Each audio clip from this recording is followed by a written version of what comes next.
You are listening to the Will Power Podcast. Welcome to the show. I am Will Holdren, and I talk with some of the most influential CEOs, entrepreneurial leaders, and thought leaders to reveal the secrets that have led to their success. I believe that with the right knowledge and mindset, you can do anything you say your mind to. So if you want to learn how to change your life for the better, if you want to learn how millionaires actually became wealthy, or if you want to develop and start your own business from the ground up with the right knowledge to help you, then you are in the right place because this is the Willpower Podcast.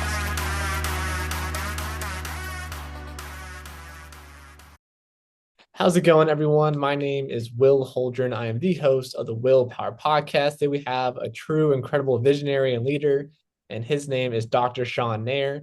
And Dr. Nair is actually the founder and president of a company called Nucleus. And what they do there is they focus on international expansion services, and they help many companies scale internationally. And he's also helped many companies that you guys know, such as Tesla and FaceTime in their early stages to also expand internationally, which is absolutely amazing. And so with that being said, it's a privilege to have you on here today. So Dr. Nair, thank you so much for joining me. You're most welcome. I'm happy to be here. Yeah, I appreciate it. I have never had someone on my podcast who focuses and specializes on international expansion and helping other companies do that. So I think this will be a really unique and fun conversation to have, especially you've got a lot of entrepreneurs listening. A lot of them want to understand how to go bigger, how to go global, and not just do that, but do it in the proper and correct way. So you don't just go out there and lose a bunch of money and just end up have it not working. So I'm excited to dive into that conversation. To start out, though, I want to ask you a question I ask all of my guests, which is one, what makes you and take time out of your busy day to hop on podcasts like these to go out there and share your story? Because I want to help other entrepreneurs make a success of their enterprises. I have already built one, sold one, and I'm in a second one. But I believe in helping the world at large, and I really want to help entrepreneurs to make a success of their companies. The world we live in now is very different to the world even 5 years ago, in that companies are going abroad much earlier in their lifespan than they used to. They're not always going abroad to sell. They're sometimes going abroad to hire skilled resources. So this is, in my view, a good time to talk about international expansion.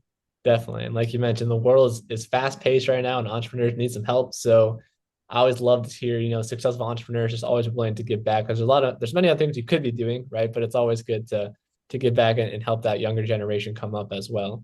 So talk about enterprises. Let's jump into your story a little bit. I mean, were you always an entrepreneur and how did you get into the international expansion space of all things you could have gone into? To be honest, I was not. I have had two careers. My first career was a nuclear physicist. Wow. But I got involved in a large amount of accounting work when the UK government, at that time I lived in the UK, was going to privatize the electricity supply industry. So to cut a long story short, I really didn't like being in a job. I wanted the freedom to do my own thing. And so I decided to set up an accounting firm. The key question when you set up a new enterprise is what's your USP? Because there are tons of accounting firms. And I found the USP in the coffee room of a business center, where I started talking to a newly hired VP of EMEA, of Europe, Middle East, and Africa, of a California tech company. And I realized that there were many companies, tech companies, that were too big to be small, too small to be big. They had multi-country issues, but they were small fry for the big four firms. And yet they needed a cut-down version of that expertise to be able to set up and expand safely in foreign countries. So the idea was born. This is a unique niche because local lawyers and accountants don't have the expertise. The big four firms have the expertise, but it's really small fry business for them. Let's build a business based on this. And that happened over the following 15 years. Wow. Yeah, to your point, I mean, international expansion is definitely a very unique point to be in. And to your point as well, the big four accounting firms, they, weren't putting a lot of attention to that. But it's interesting to see how you started up your own accounting firm, you found clients, and you also, I'm assuming, starting out, didn't know everything about international expansion, but you just dove in and made that become a Mhm. niche. So, like, Yes, because we first started out US to UK. mhm, Then we started out US to Western Europe, then US to European Economic Area, US. Then by then we were large enough that we had a significant operation, an outsourcing operation in India. So wow, US to India, US to Far East, and last but not least, LATAM, Latin America, which by the way includes Mexico, which is next door. The key to this is to have available a knowledge base that you've built over time that has key essential information focused on startups that are expanding internationally, not big companies that go into a country and hire 2,000 people and set up factories, but a tech company that goes into a foreign country and hires 10 or 15 or maybe even up to 100 people, but not more. Um, this knowledge base would cover a multitude of disciplines. It would cover corporate legal, employment law, accounting, compliance, bookkeeping, taxes, payroll. So the key, and that's a number of topics for one country, and now multiply that by the 56 countries that we're in now. right, So the key to this is to have a knowledge base so that basically when a client comes with a problem, you've got a history of similar problems you've solved for other clients in the past. So you can amend a solution you worked out for another client to fit the circumstances of the current client that you're acting for. And you also have access to information that is very quickly retrievable so that you can have a conversation with a client. In one conversation, you can cover something like Korean Class B employment and VAT rules in Mexico in one conversation. You don't have to have two separate right, experts coming, two separate calls, and all the inefficiencies that derive from that. yeah, yeah. Yeah, and in my line of work as well, I've done a little bit of doing some stuff with India internationally, and to your point, it's a lot that goes into it. They speak a different language sometimes, and it's hard, and you need a professional kind of hold your hand and help you kind of walk through how to get into those markets and do it the proper way. And a lot of companies just don't know how to do that. And from your viewpoint, for these younger companies and people that are listening, when is the best time to start looking to go abroad overseas, and what are the expansions of growing overseas and looking to build overseas instead of just in the US here? Well, depends on the motivation. Um, some tech companies go abroad to show that their product, whatever it is, whether it's a platform or a cloud-based product or a offering of some sort, has got international appeal because the investors want to sell out, typically after 6 or 7 years. And once you show your product has international appeal and there is a customer base outside the US for your product or service, you're going to be a much more attractive acquisition target. So they're not actually going abroad to build lots of foreign sales volume. They're going out there to show that their product can be sold in foreign markets. And a bigger company with a much larger marketing and sales platform could piggyback that product onto other products of theirs. Like, for example, a software offering that could be Apple could buy that company because that software offering could be tacked onto other Apple software. And instead of selling 200 units in a month, you can sell maybe 100, 200 times that worldwide. And Apple can do it, but the company can't. Right. Sometimes they go abroad for a completely different reason. They go abroad to hire talent because there is a shortage of talent, high quality talent in the US, and immigration laws make it very difficult for people to be relocated from their countries to the US. Mm, So basically, you go where the expertise is, not bring the expertise to where you are. Those are two main reasons. The third reason, of course, is now tariffs. If you are a manufacturing company, but that's a totally different type of scenario where now instead of exporting into the US, you'll manufacture within the US, and you do exactly the same in foreign markets. So instead of selling something that's made in country A to country B, you would manufacture it in country B. yeah. Yeah. Yeah, Yeah. all You great. also mentioned India, by the way, and one of the issues in India's culture, the language is not a problem. Yeah. Culture is a problem. And I'll give you a good example. You know, in Silicon Valley, this concept of unlimited leave is quite popular in some companies. And one of our clients, just as an example, had this policy across the whole company. They suddenly had people in India resign. And the reason for the resigning was because people interpreted unlimited leave as no leave. In other words, I don't know if I take too much, if my boss thinks I've taken too much leave and I come back, I might be fired. So I don't want to take leave. And now a year has passed and I've taken no leave. And I don't like working without any holiday. Right. So I'm leaving to a company that says I can have 20 days leave a year because I know where I stand. Huh. Interesting. So, this it's important to adjust the HR policies to the cultural environment that you're operating in. Yeah.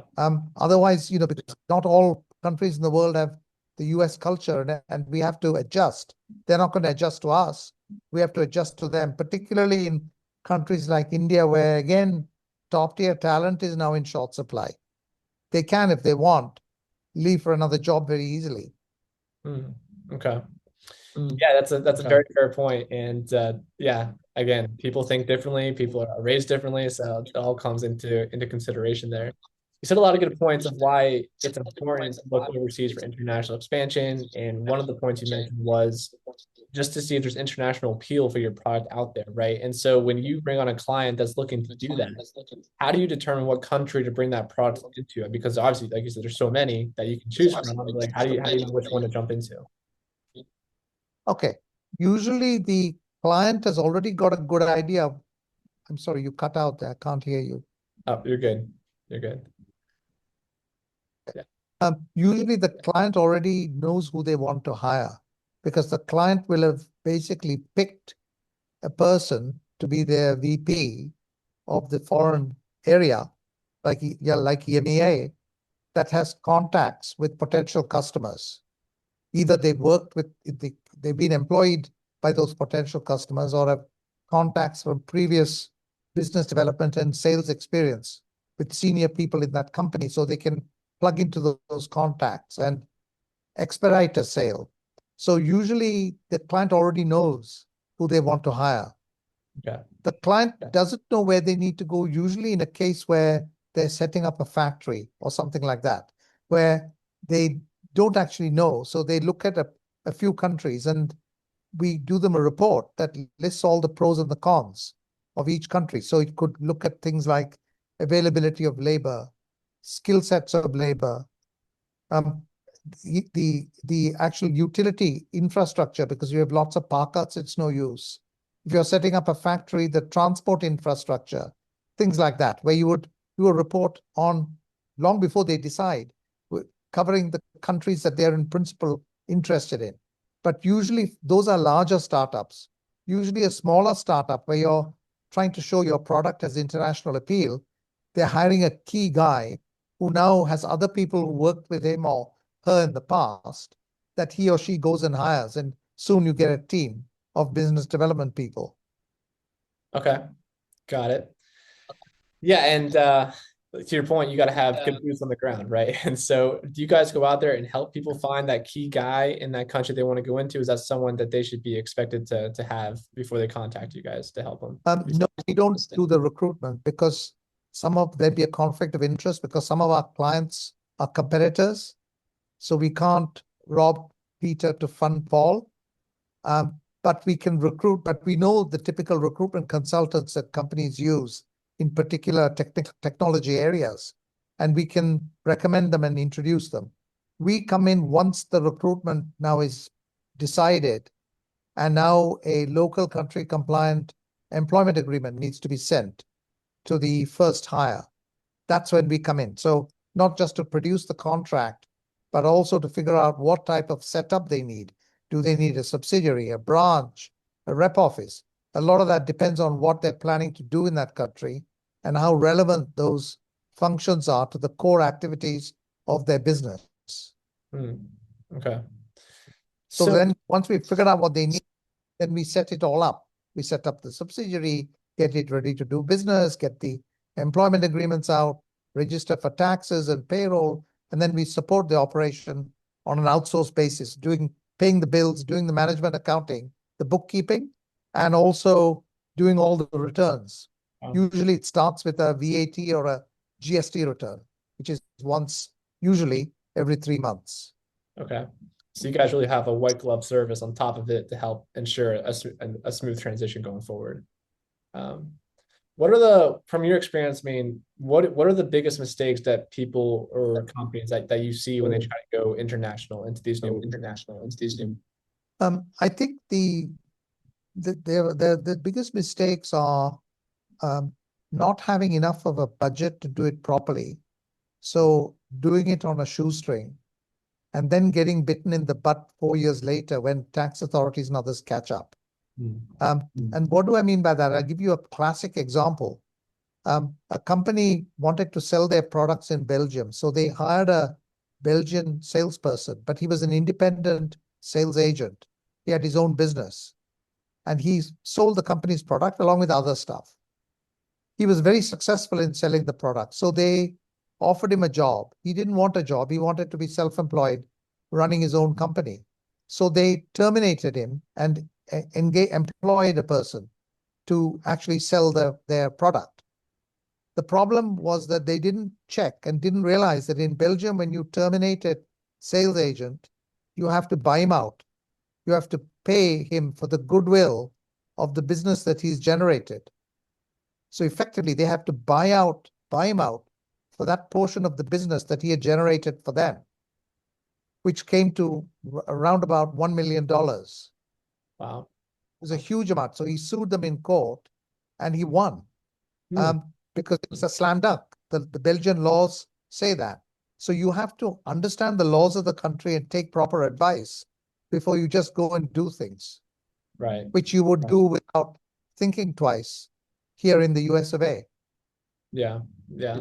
No doubt. And do you also find it common to have a misunderstanding or literally no understanding about the tax differences between going abroad and even living it? Because correct me if I'm wrong, but even if you earn income abroad, you still gotta pay some taxes on that abroad based on that country's rules and also based on the US if the taxes are higher or lower compared to what that country is, correct? There are some tax issues, but honestly, when you are setting up a cost center abroad, when your foreign sales are not more than, let's say, 50% of your total sales, you're probably recognizing most of that revenue in the US. So the foreign operations tend to be cost centers.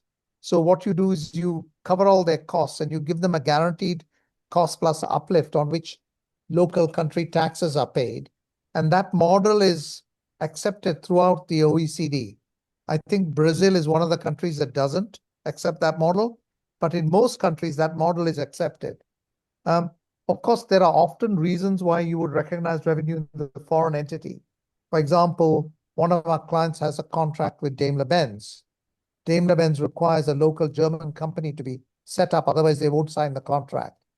So the Daimler-Benz are paying a local German company. And at that point, you do have what the accountants call transfer pricing rules, where you have to make sure that the German company now receives technical support from the US for achieving those sales.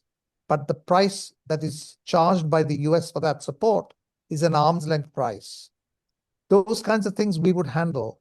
But typically, the first mistake a company makes is to send out a US offer letter without thinking. And already they're illegal. It's an illegal offer letter. The company in foreign countries, if it doesn't reserve rights that it could have as an employer, but if it doesn't reserve them in the first letter going out, it loses those rights, like the right to put the person on probation. Netherlands, for a permanent contract, you can put the person on probation for up to 3 months. But if your offer letter says you're employed at will, first of all, there's no such concept in Netherlands, so it's illegal. And second, because you haven't reserved the 3 months, he's now not on probation. He's already become permanent from day one. Wow. We kind of act as a restraining influence, saying, hey, hang on, you need to lock this guy in, you need to send him a contract quickly. Yeah. We'll produce the contract. Yeah. Don't send a US offer letter. It's invalid. Right. Another thing I want to ask you is really about environmental risk. I mean, how do you guys forward predict those types of risk? I mean, just thinking right now between Israel, Iran, obviously. I mean, are there certain countries that you guys would just advise people not to go into no matter what because of hypothetical potential risks that it could happen? Yeah. Or risk that it could happen? Yeah. Okay. Yeah, we don't do any business in the FATCA blacklisted countries like Iran, North Korea. We don't do any business in Venezuela. And before we engage a client, we check that they haven't got any customers in those countries. Russia is another one.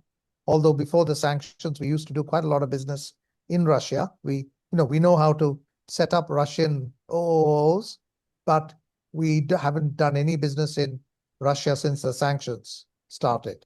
So yes, we have, our type of business, we have to be very careful about anti-money laundering, um, because there are US laws and there are UK laws, both of which impact us. And we have a chief compliance officer who also does all the anti-money laundering checks are done in that department before we take on a client. So it's not just which country. We need to know who are the ultimate beneficial owners of the client. How are they invested? Where is the money coming from? What is the source of funds? There is a lot of stuff like that we have to do before we can take on a client. Sure. We got to get the background information. Yeah, and the amount of anti-money laundering that has to be done, because the by us is a lot more than what would be done by a typical US CPA for a new client. Right. True. Yeah, because a lot of money laundering, they're looking to go off seas, offshores for new accounts. I'm Yes, curious, have you seen a lot of yes. those instances where you actually like caught a person who's like they're like trying to money launder? You caught them in the act or no? Oh, because most of our business comes from venture capital or private equity funded companies or small to medium-sized NASDAQ listed companies. Um, we don't generally get much business from bootstrap companies. Got it. Okay. But having said that, I can immediately note we have one very large bootstrap client with worldwide revenues of 2 billion, and it's bootstrapped. Jeez. But that's very usual. Normally, a company of that size is public. Right. You would recognize the name instantly if I told you. I'm sure I would. Yeah, if they're doing that kind of sales, yeah, that's a pretty massive company. So Yeah. I did want to ask you, you mentioned well in your bio, you obviously worked with Tesla starting out. Pretty incredible. I mean, at what point in Tesla's career did you guys step in and help them This is out? a long time ago. I mentioned client name because it's 20 years ago. Yeah. So there, basically, we helped them set up in UK and Taiwan. Okay. Now, you mentioned tax. That's quite interesting because Taiwan and US don't have a double tax treaty Hmm. because US formally doesn't recognize Taiwan as an independent country. So essentially, a US company, when it sets up in Taiwan, if it sets up a Taiwanese company, it can't, and it pays Taiwanese taxes, it can't get relief in the US because there's no double tax treaty between US and Taiwan, like there is between US and UK or any European country. So what you do is you set Taiwan up as a branch of US. A branch is a local registration of the US company. So at that point, any taxes you pay in Taiwan are automatically available as a tax credit in the US because it's a US company paying the tax, just happens to owe it in Taiwan rather than US. Hmm. So that's a good little. Little, that's a little quirk on the tax front where, the tax consideration actually came before employment law. Hmm. Normally it's employment law and HR issues that come first, but here the tax issue came up first. Interesting. Interesting. That's This good is to a know. very long time ago. Yeah. And the company was primarily a battery company. Okay. Okay. Yeah, that it's definitely been since then. So that has been a quite some time ago. Um, well, that's interesting. It's obvious you guys are doing a lot of great work, and like I mentioned, you guys are so unique and niche oriented. I think it's such a huge value add to entrepreneurs that are really looking to scale it and go in that direction. We touched on it a little bit earlier, but in your opinion, I mean, what are the qualifications, or when does a company know that it's time to look overseas? Like, is it based off like NOI that they're bringing in, or what do you kind of base that off of, like when they start looking to go overseas? It depends on the company. It depends on the company. If it's got a need to develop a product and it needs software or AI type expertise, Mhm. and essentially these engineers are very expensive in California, for example, and they don't stay in a job for that long. Right. So, you want stability and you want cost control. At that point, you're looking at foreign countries straight away. You're looking at Eastern Europe, Romania, Poland, um, Slovenia, countries like Serbia, maybe, or you're looking at India for sure. You may be, depending on the type of activity, looking at Philippines. So you would look very early on. Equally, on the other hand, you might be a company that's now developed a solid US customer base, and some of your US customers are multinationals and they want you to help them now in foreign countries. And you've done that. Now you've realized that there is a market in Latin America or Europe or Asia Pacific for your product. So at that point, you go and hire a person who has the right connections to sell the product and also has the right connections to build a team. And you then rely on that person to take your business forward. So that will be the time when you've got a solid US customer base. Some of them are multinationals. You've already done some foreign revenue through them. You know there's a market. Now you're going to go and exploit it a little bit to be able to show a buyer that this product can piggyback on so many things and you can multiply the sales by orders of magnitude. Yeah. Which is, like you mentioned, is such a huge value add if you're eventually trying to exit the company or find a third party Yeah. buyer. Yes. Um, Yes. before we run out of time, just got a couple more questions for you. Looking ahead, obviously, you've done so much with Nucleus. You've grown it to tremendous heights. I mean, what are some future goals that you have in mind for the next couple of years, and where are you trying to take it? I like what I'm doing. I'm doing this job because I like what I'm doing. I meet a lot of interesting people like you Yeah. and clients, and no client problem is the same. Every client has got a different issue. So I have no plans to do anything other than grow the Nucleus business organically over the next 4 to 5 years.